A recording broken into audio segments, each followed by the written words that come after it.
Captain by a hook with a red beard. Captain by a hook with a red beard.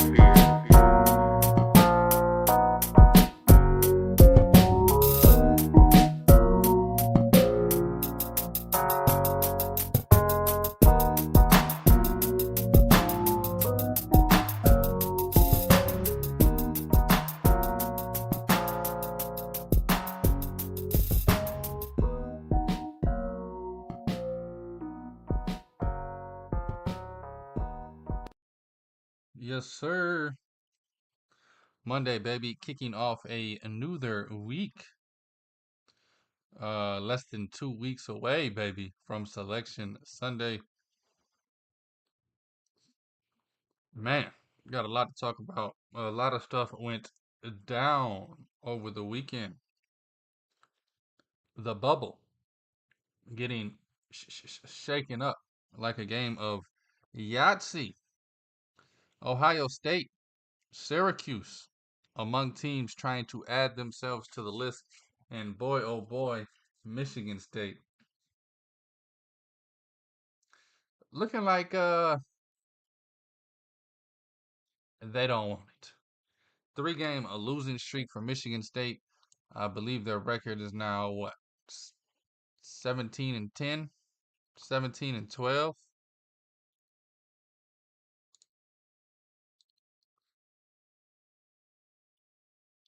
Michigan State's now 17 and 12 on a 3 game losing streak. Yuck, yikes, and yucko.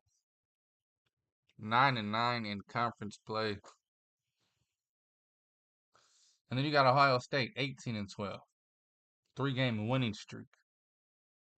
I know what you're thinking. Ohio State just beat Michigan State, didn't it? It sure did, bucko. It sure as hell did.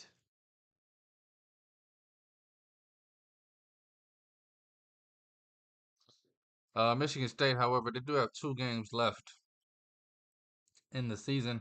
They play Northwestern Wednesday, Sunday in the season with Indiana, and then of course the Big Ten tournament kicking off next week, Tuesday, I believe. Haven't seen any schedules. Just know it's usually Tuesday when the low games start, and then Wednesday, Thursday, all the rest of the teams jump in.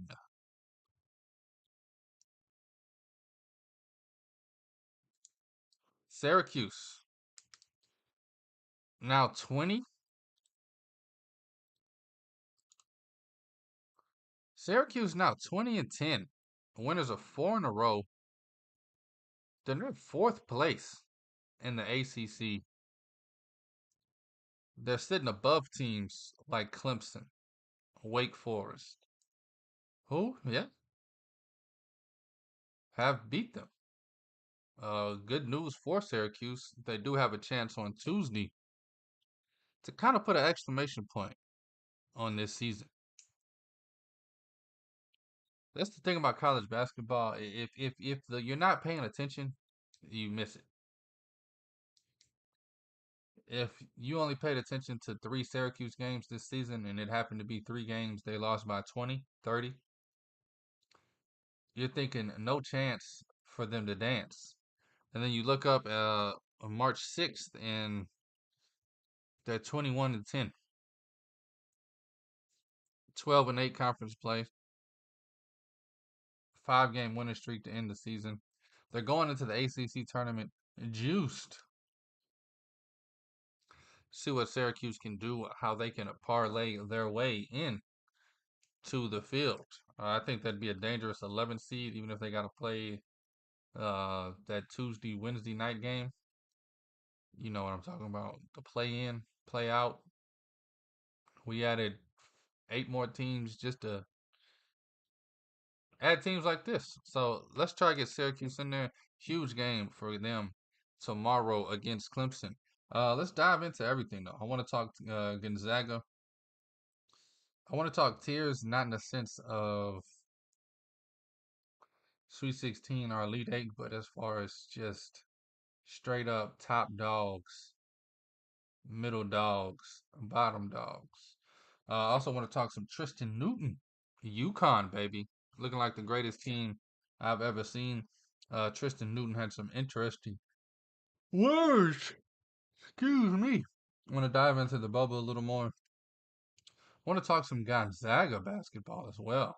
They're another team that, if you haven't checked in on Gonzaga since January 31st, a lot's happened, a lot's changed. I think they're cemented into a 7 seed now, whereas 2 weeks ago they were not even in the field. Anyway, this is Captain by a hook with the red beard, presented by Stare Down Sports. Sorry, inside joke. I am Rowan Donaghy, aka Rowan Dobbs, going live on a beautiful, beautiful Monday. It is the 4th of March. Haven't turned my page yet. It is the 64th day of the year. Man, March Madness will be here before we know it. Cannot wait, maybe. Championship week next week. Let's get down with the get down. Oh, yeah. Before I get into anything positive here on Captain by a Hook, Michigan, Juwan Howard, embarrassed again over the weekend. It's becoming normal for Michigan to lose by 25, 30 points even. As heartbreaking as it is, you lose by 30 to Rutgers. Lose by 24, 23 to Ohio State. Lose by 8 to Purdue. Just shows that Purdue's playing with their food this time of year. Northwestern beat you by 14. Michigan State beat you by 10. Illinois beat you by 31, 29. Nebraska beat you by 20. Somehow you beat Wisconsin by 4. Wisconsin was on a slump. Rutgers beat you by 10. Michigan State by 19. Purdue by 32. Iowa by 10. Illinois by 15. I mean, I'm all the way back in January 18th now. You just been getting that turkey dog whooped every damn game the last 2 months. I'm sick of it. I'm a fan. Even if I wasn't a fan, the maize in blue, as y'all call it, I call it golden, yellow, and navy.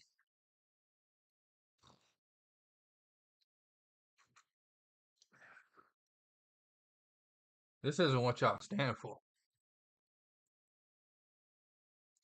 This isn't what y'all program is about.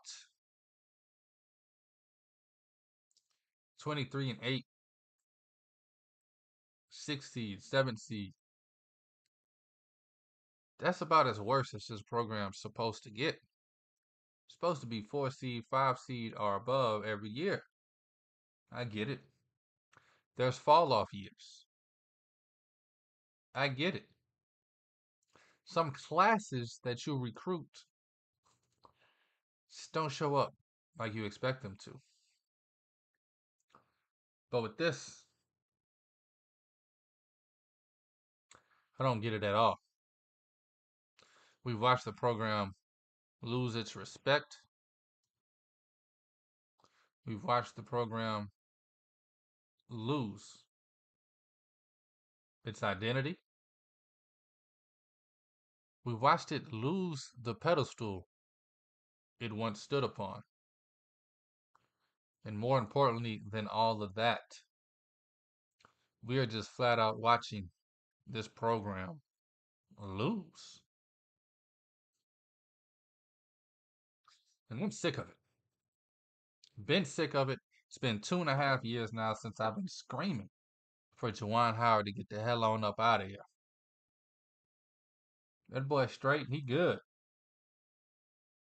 Boy don't need no damn money or a damn job. Need to go enjoy the rest of his life he got with his wife, man, on vacation somewhere. It's to the point where it's beyond sickening.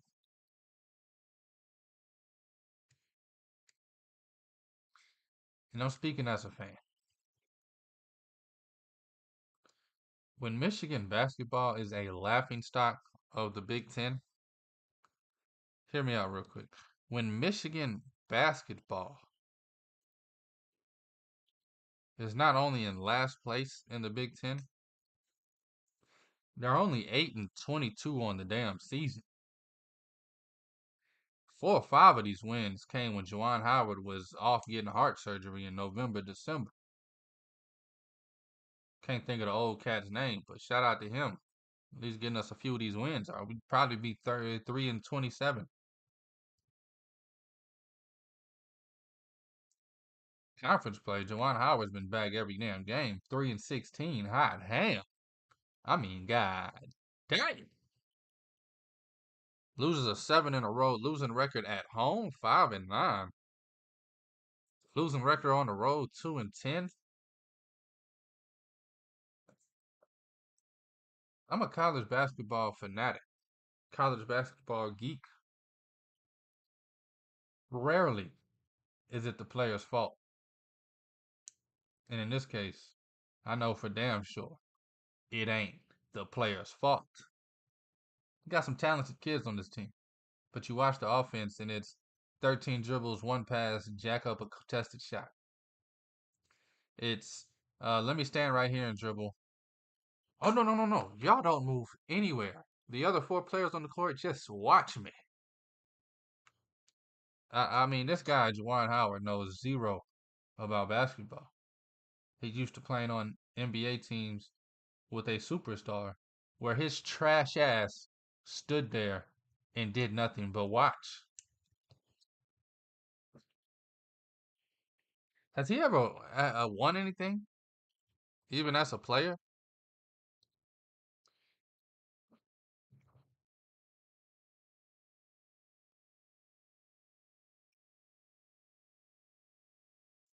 I know at the college level, hell no. Looks like he got one of them LeBron rings 2012 with the Heat.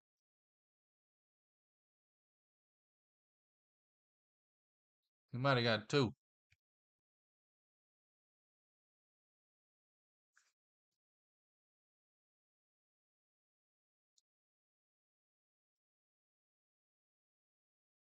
Man, he just fired. That's all I'm trying to say. He definitely got 2 rings with LeBron. That's what he used to do. I'm just gonna sit over here and watch. Y'all do your thing. So now as a coach, he telling his player, "No, just go sit over there and watch and let him do his thing. He gonna do his thing. I know that's right. Do your thing. Do your thing."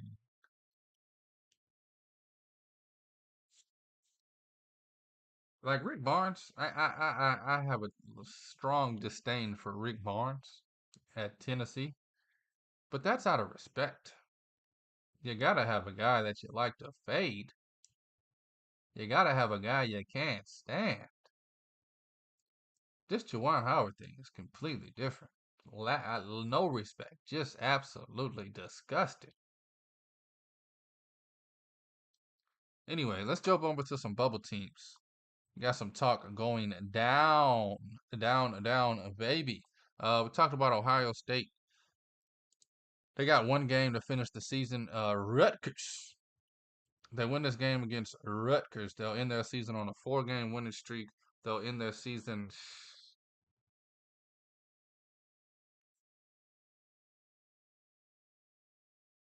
What's that? 5-1 under the new head coach since firing their head coach on a Valentine's Day. I mean, if Michigan State's a 8-9 seed right now,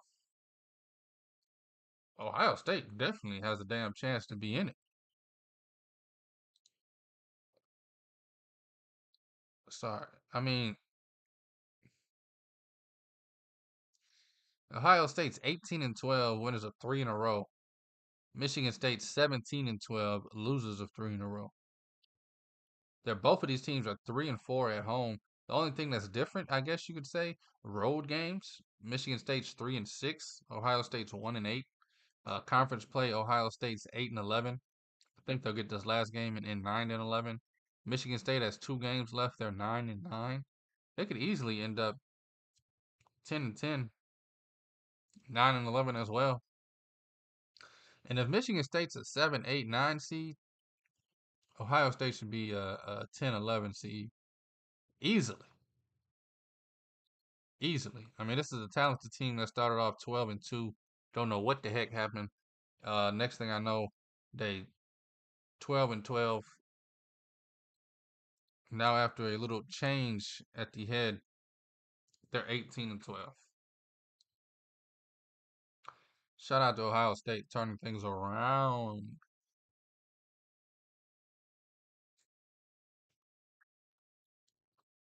Talk briefly about Syracuse. Huge game. Biggest game of the season. It's going to come down to a road game at Clemson. Clemson came to Syracuse on February 10th by a little over a month before this, and they beat us 77-68. Clemson took it to us.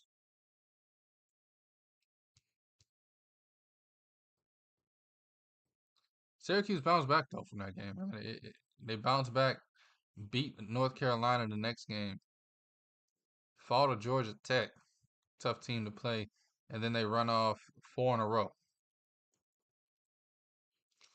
Yeah, some tells me if they play Wake Forest competitive on February 3rd instead of losing by 30, and they beat Clemson at home, they'd already be in the damn tournament. But I don't know. I'm rooting for Syracuse to get in there. I think they got talented guards. I think they can make a run. If they get in, I would not be surprised to see them in at least the second round. But I wouldn't be surprised then to see them in the Sweet 16. This team can play ball if they show up to play ball. Another team, Memphis. This team's either going to win the NIT or go to the Final Four. Can't call it like an alcoholic.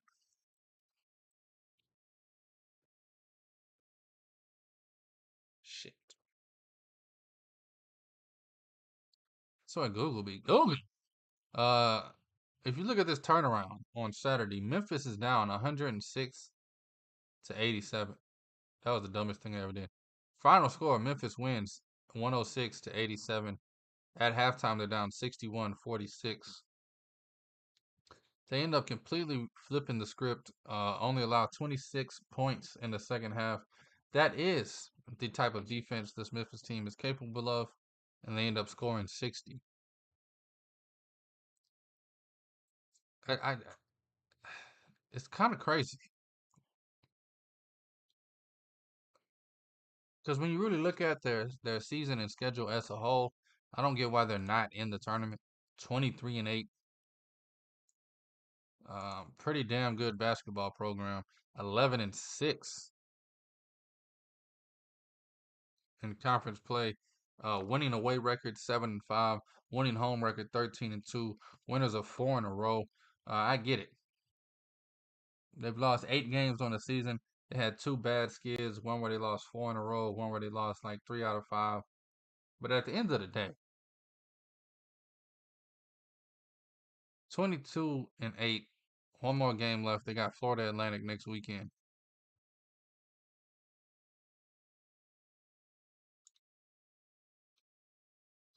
I don't know why they're not in the tournament.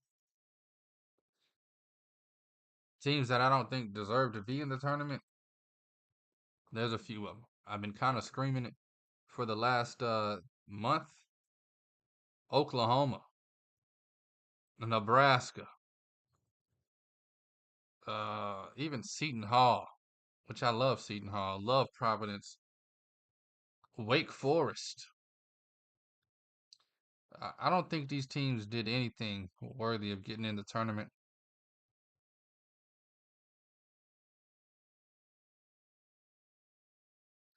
I mean, you got, all this is going to change tomorrow, but you got Clemson as a 5 seed.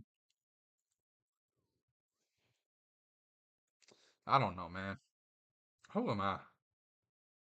Just a guy running a show. But I would switch out about three or four of these teams for teams like Memphis, Syracuse, even Ohio State. But you got to show love to the mid majors. You got to show love to the conference tourney winners. I love it. I get it. I do get it. I mean, the tournament's going to be amazing, whether Memphis, Syracuse is a part of it or not. Ohio State, real quick, they end their season next Sunday against Rutgers. They got a whole week to prepare for a road game against one of the best defensive teams, not only in the conference, but in the country.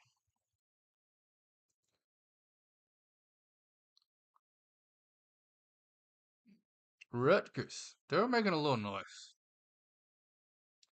They got two games left, Thursday and Sunday. That loss to Maryland and that loss to Nebraska kind of closed it. Closed it.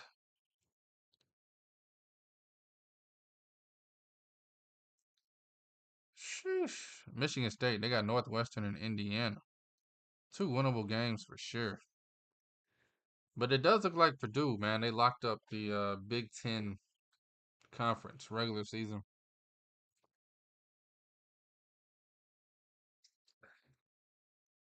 And they got a two-game lead, two games left. I guess Illinois can tie them.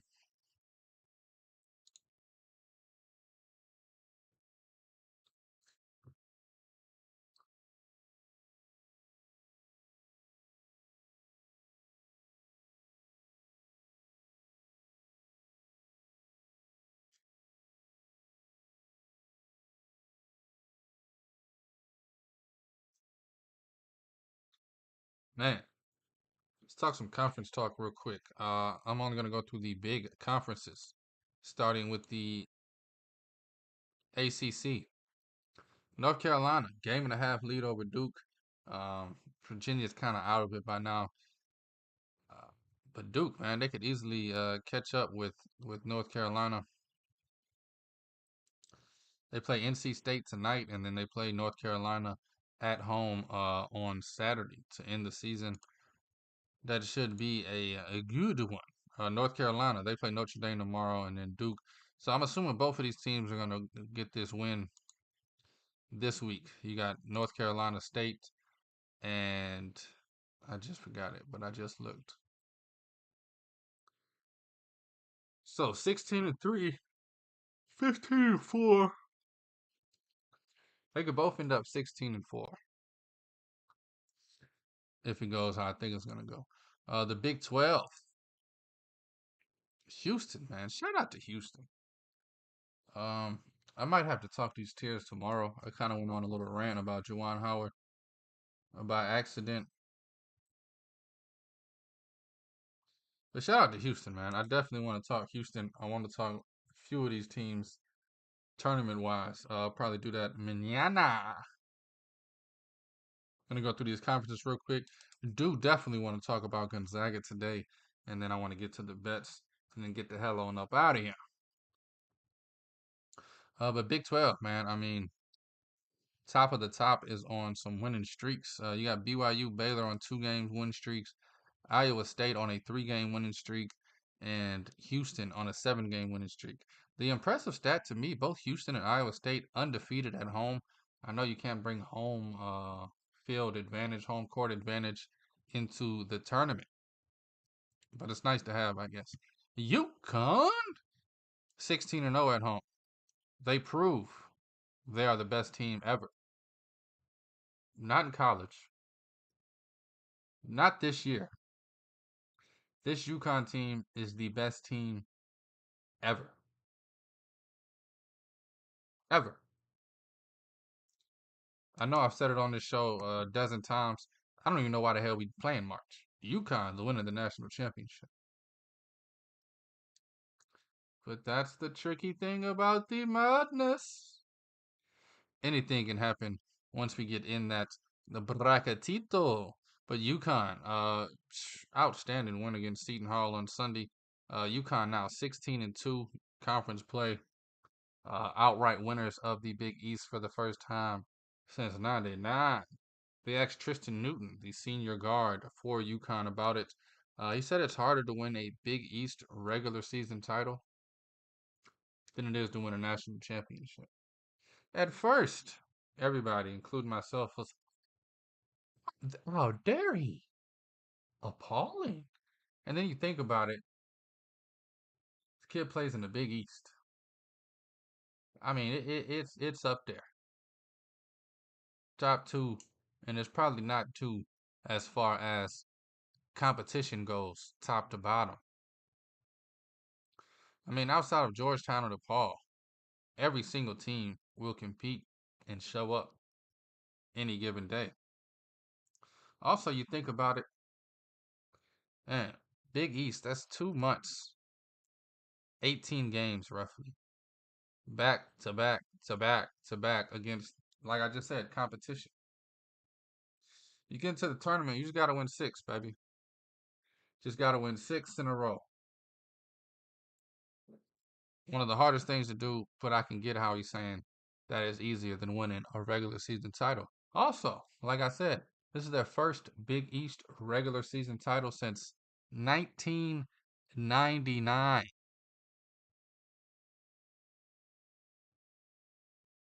This is off the top of my head, but I believe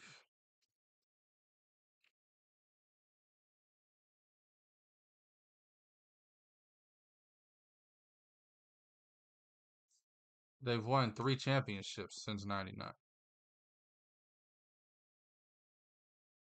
And I'm wrong. They won 5 in '99, 2004, 2011, 2014, and 2023. I mean, that's just excellent. That's the top program this century. The last 25 years, this is the best program. 5 championships since the last time, I guess 4 since the last time you actually won the Big East. But I get it, man. Haven't won 25 years, you haven't won the Big East, but you've won 5 titles. I get why a kid could think that way. Big Ten, talked about it at length. Purdue, 2 game lead, 2 games left. Kind of just see where the cards lay. It's kind of like this is one of the conferences. Let's get to the conference tournament. I don't know why they still got 2 games left. I'm ready for some tournament action, baby. Give me some conference tournament and some of these big things. I know I got a week left, a week to wait. It'll be the longest week of my life. Conference USA, both LA Tech, Louisiana Tech, the Bulldogs, and Sam Houston. Not only both of these teams on 5 game winning streaks, they are both 11-3 in conference play. Princeton, yeah, they're still 11-2, locked up. It was 9-3 last week. Look, Cornell just 10-3. Brown, shout out to Brown. Get down. They won 5 in a row. They get invited to Ivy Madness. Princeton on an 8 game winning streak. Just absolutely electric for the sport. And the Mountain West. Oh, baby. This is going to be a close one. I'm gonna have to touch on this a little deeper tomorrow because I don't want to go into the Mountain West for 10 minutes right now. I want to go in it for 20 minutes tomorrow. But quickly, Utah State, winners of 3 in a row, 12-4. They're tied with Boise State, who's won 5 in a row and is also 12-4. And then you got Nevada, San Diego State, and the Running Rebels of Las Vegas. Nevada's 5 in a row, UNLV 4 in a row, San Diego State 2 in a row. All three teams 11-5 in conference play. And I think the most dangerous team come conference play is 9-7 New Mexico or 9-8 Colorado State. I am definitely going to dive deep into this Mountain West tomorrow. You can mark your words on that. Write it down so I don't forget. We're going to do that tomorrow. We're going to talk these tiers tomorrow. It's going to be a great show on a Tuesday, the final Super Tuesday of the season. Pac-12, baby. Arizona getting it together. Winners of 3 in a row, 14-4. Washington State, they're 14-5. Right behind them, won 2 in a row themselves. Both of those teams are 15-1 at home and have 6 wins on the road. Colorado State, not Colorado State, Colorado and Oregon, 11-7 conference play. Both of these teams, I guess they're on the bubble. I think Oregon should definitely be in the damn tournament. NBA style offense, proven track record of making noise in the damn tournament. 19-10 on the season. Winning record both at home and away. 11-7 in the conference. See, and I'm a Michigan State guy, but this Oregon team has a better resume. They're not in the tournament. Michigan State's an 8 seed, a 9 seed. Jamaica me crazy, man. And you know who has a better resume than Oregon? Syracuse. Hey, I don't make the bracket. I just bet it. Tennessee, after a dominant win over Alabama, at Alabama, Tennessee winners of 6 in a row now, catching fire at the absolute best time of the year. I hope Tennessee can keep it up, man. I'm a fade them, but it's kind of sometimes you got a team that's so good you hope that the coach don't do what he normally does and blow it. It's kind of like Purdue with me, man. Tennessee's always great guys, always a great team. In the back of my head, I'm rooting for them, but I just know F them, fade them. Tennessee is 13-3. Got a game lead on both South Carolina and Alabama, who's at 12-4. Auburn 11-5. Kentucky 11-5. Might talk some SEC tomorrow too. See how this thing's gonna wind up. See where we at with it. Where we at with it. Where we at with it. Where we at where we at with it. Talk some Gonzaga basketball a little bit.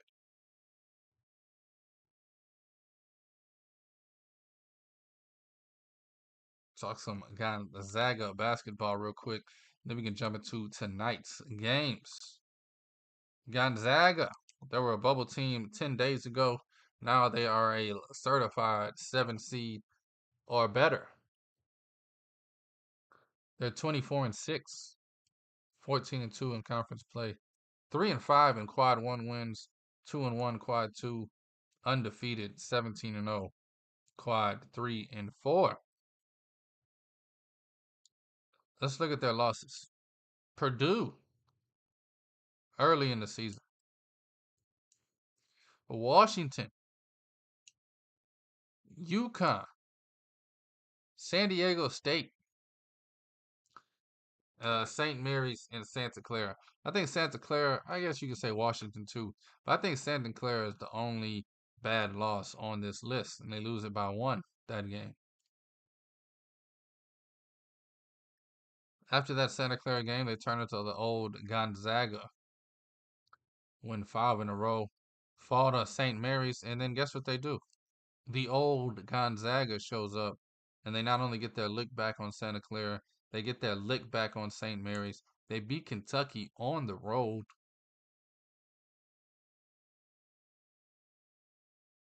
The old Gonzaga ends the season on an 8-game winning streak. This feels like the Gonzaga teams I grew up on. I know recency bias. You expect Gonzaga to be a 1, 2 seed, 3 seed on a bad year every single season. They had a pretty damn good run. Oh, but that's not what this Gonzaga team is all about. They're the 7 seed, 10 seed, 11, 12 seed that goes on a run every year. They're the 10 seed in the Sweet 16 doing the Cinderella promos. They are the dog that America loves before they turn into the favorite that America hated. This season, this year, this Gonzaga team is a lot better than you think. This is the old Gonzaga Bulldogs. They're coming in as dogs. Probably every game after the first round, and I bet you they'll be in all of them. I bet you this team will be in the Sweet 16. I'll bet you if they make it to the Elite Eight, how could they not make it to a Final Four? This Gonzaga team is pretty damn good. Ninth in the nation in offensive efficiency, averaging 1.22 points per possession. 38th, top 40 defense, top 10 offense. 48th, 38th, 38th, excuse me. And defensive efficiency, 0.96 points per game allowed. 6th in the pace. They run it. They run amok. I don't know, man. I was on the fence with them early January, and then it hit me. This is Gonzaga, man. This isn't Kansas, Kentucky, Duke. Even I got fooled into thinking that this is a 1 seed team every year. Kind of get spoiled by the Jalen Suggs, Chet Holmgrens, and Drew Timmies. And can't think of anybody before them. Not good with names. Not good with names at all. But you look at the stats. This team is 6th in the nation at 2-point field goal percentage. It's 59%.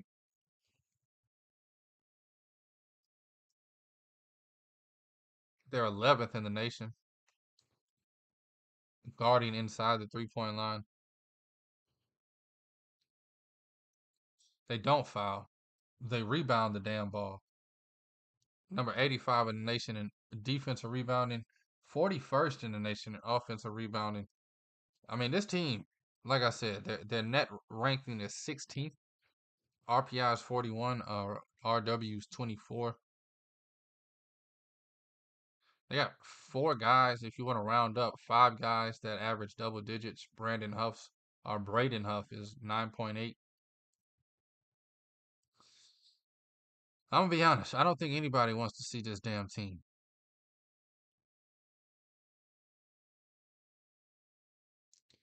Bunch of juniors, man. I think they get the job done. I think they make it to the Sweet 16. I think the Gonzaga Bulldogs, as I know them, are back. That underdog team, everybody counts out until they bite them in the, just bite them in the ass. Bite them in the arse.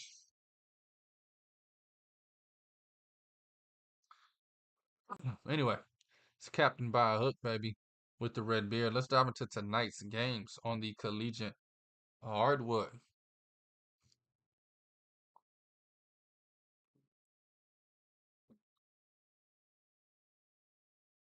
You got Duke. I love it.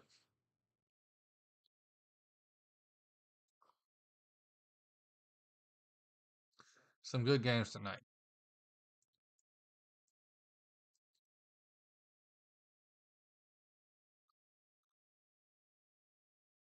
think I'm gonna take a bunch of favorites tonight, man. Late game, you got Baylor -6.5 taking on Texas.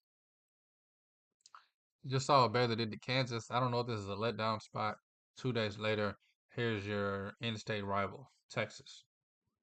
Texas is an underrated team. I like Texas a lot. Definitely could see Texas winning this game. I could see them covering for sure. But I think Baylor's on a different level, and I think they know it. I think they've turned the gears on since losing to Houston. I think they'll come out and win this game by double digits. I think Baylor's going to try and put a stamp on their name. Uh, we some big dogs, and we coming. Give me Baylor at home -6.5. Ow. Oh yeah. Ow. McNeese, baby. Taking on Houston Christian. 30-point favorites. Way too big for your boy. But man, I can't wait to see McNeese in the tournament. Sweet 16 for sure. Mark my words. And then yeah, I'm gonna take Duke -5.5 on the road, taking on North Carolina State. I can see Duke looking forward. If this was a Tuesday, Wednesday game, I know it's only one day, but I can see them looking forward to the North Carolina noise. But this being a Monday game on the road, I think Duke can come in focused and handle business. I'm gonna take Duke minus the 5.5. I'm gonna take Baylor minus the 6.5. So that'll be the two bets here on Star Wars Day. May the March the 4th be with you. I forgot that joke. I think instead of Star Wars, it's the Army's Day.